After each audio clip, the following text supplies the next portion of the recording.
ಯೋಗೇಶ್ವರ್ಗೆ BJP high command shock ನೀಡಿದೆ. ಚನ್ನಪಟ್ಟಣದಲ್ಲಿ ಆಯೋಜಿಸಿದ್ದ ಸಭೆ ದಿಢೀರ್ ರದ್ದಾಗಿದೆ. ಅಂತಿಮ ಕ್ಷಣದಲ್ಲಿ ಸಮಾನ ಮನಸ್ಕರ ಸಮಾವೇಶ ರದ್ದಾಗಿದೆ. ಯೋಗೇಶ್ವರ್ ಅಭಿಮಾನಿಗಳ ಬಳಗ ಆಯೋಜಿಸಿದ್ದಂತ ಸಭೆ ಈಗ ರದ್ದಾಗಿರೋದು.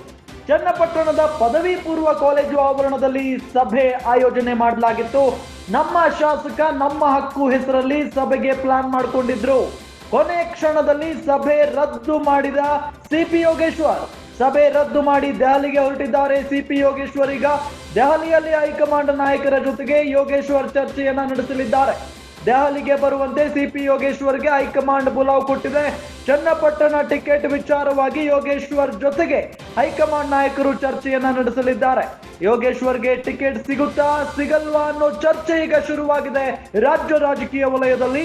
ಚನ್ನಪಟ್ಟಣ ಸಭೆ ರದ್ದಾಗಿದೆ. ದೆಹಲಿಯಲ್ಲಿ ಟಿಕೆಟ್ ಮೀಟಿಂಗ್ ಶುರುವಾಗುತ್ತೆ.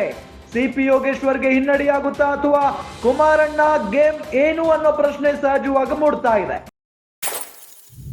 ಕೆಲವು ದಿನಗಳಿಂದ ಚನ್ನಪಟ್ಟಣ ಬೈ ಎಲೆಕ್ಷನ್ ವಿಚಾರ ಬಹಳಷ್ಟು ಸದ್ದು ಮಾಡ್ತಾ ಇದೆ. ಅದರಲ್ಲೂ ಮೈತ್ರಿ ಅಭ್ಯರ್ಥಿ ಯಾರಾಗ್ತಾರೆ ಚನ್ನಪಟ್ಟಣದಿಂದ ಅನ್ನೋ ಕುತೂಹಲ ಅಂತೂ ಇದ್ದೇ ಇದೆ. ಯಾಕೆ ಅಂತ ಹೇಳಿದ್ರೆ, ಒಂದು ಕಡೆ ಕುಮಾರಸ್ವಾಮಿ ಅವರ ಪುತ್ರ ನಿಖಿಲ್ ಕುಮಾರಸ್ವಾಮಿ ಅವರ ಹೆಸರು ಕೇಳಿ ಬರ್ತಾ ಇತ್ತು. ಆದ್ರೆ ನಿಖಿಲ್ ಕುಮಾರಸ್ವಾಮಿ ಅವರು ಬಹಳ ಸ್ಪಷ್ಟವಾಗಿ ಹೇಳ್ಬಿಟ್ಟಿದ್ದಾರೆ, ನಾನು ಸ್ಪರ್ಧೆ ಮಾಡಲ್ಲ ಅಂತ ಹೇಳಿ.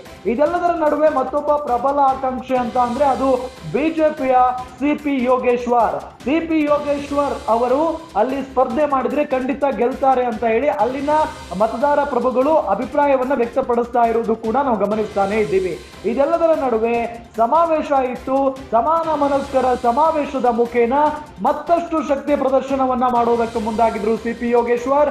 ಆದ್ರೆ ಹೈಕಮಾಂಡ್ ಬುಲಾವ್ ಕೊಟ್ಟಿದ ಬೆನ್ನಲ್ಲೇ ಈಗ ಆ ಒಂದು ಸಭೆಯನ್ನ ರದ್ದು ಮಾಡಿ ದೆಹಲಿಯತ್ತ ಹೊರಟಿದ್ದಾರೆ ಸಿಪಿ ಯೋಗೇಶ್ವರ್ ಅನ್ನೋದು ಗೊತ್ತಾಗ್ತಾ ಇದೆ.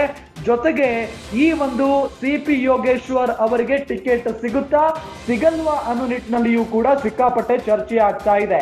ಜೊತೆಗೆ ಅವರು ಪ್ರಬಲ ಆಕಾಂಕ್ಷಿಯೂ ಕೂಡ ಹೌದು. ಜೊತೆಗೆ ಕುಮಾರಸ್ವಾಮಿ ಅವರ ಗೇಮ್ ಪ್ಲಾನ್ ಏನು ಅನ್ನೋ ಕುತೂಹಲವೂ ಕೂಡ ಸಹಜವಾಗಿ ಇದ್ದೇ ಇದೆ. ಕಾದ್ ನೋಡೋಣ, ಈ ಒಂದು ಸಭೆ ಆದ ನಂತರ ಅಂದ್ರೆ ಹೈಕಮಾಂಡ್ ಭೇಟಿ ಆದ ನಂತರ ಸಿಪಿ ಯೋಗೇಶ್ವರ್ ಅವರಿಗೆ ಟಿಕೆಟ್ ಸಿಗುತ್ತಾ ಸಿಗಲ್ವಾ ಅಥವಾ ಇನ್ನೇನಾದ್ರೂ ಬೇರೆ ಗೇಮ್ ಪ್ಲಾನ್ ಇದೆಯಾ, ಈ ರೀತಿಯಾದಂತಹ ಪ್ರಶ್ನೆಗಳು ಇದ್ದೇ ಇದಾವೆ.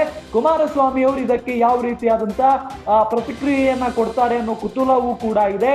ಯಾಕೆಂತ ಹೇಳಿದ್ರೆ ಕುಮಾರಸ್ವಾಮಿ ಅವರು ಮತ್ತು ಸಿಪಿ ಯೋಗೇಶ್ವರ್ ಬಿಜೆಪಿ ನಾಯಕರೆಲ್ಲ ಸೇರಿನೇ ಚನ್ನಪಟ್ಟಣದ ಬೈ ಎಲೆಕ್ಷನ್ಗೆ ಮೈತ್ರಿ ಅಭ್ಯರ್ಥಿಯನ್ನ ಆಯ್ಕೆ ಮಾಡುವುದು. ಹಾಗಾಗಿನೇ ನೋಡೋಣ ಯಾರಾಗ್ತಾರೆ ಮೈತ್ರಿ ಅಭ್ಯರ್ಥಿ ಅಂತ ಹೇಳಿ.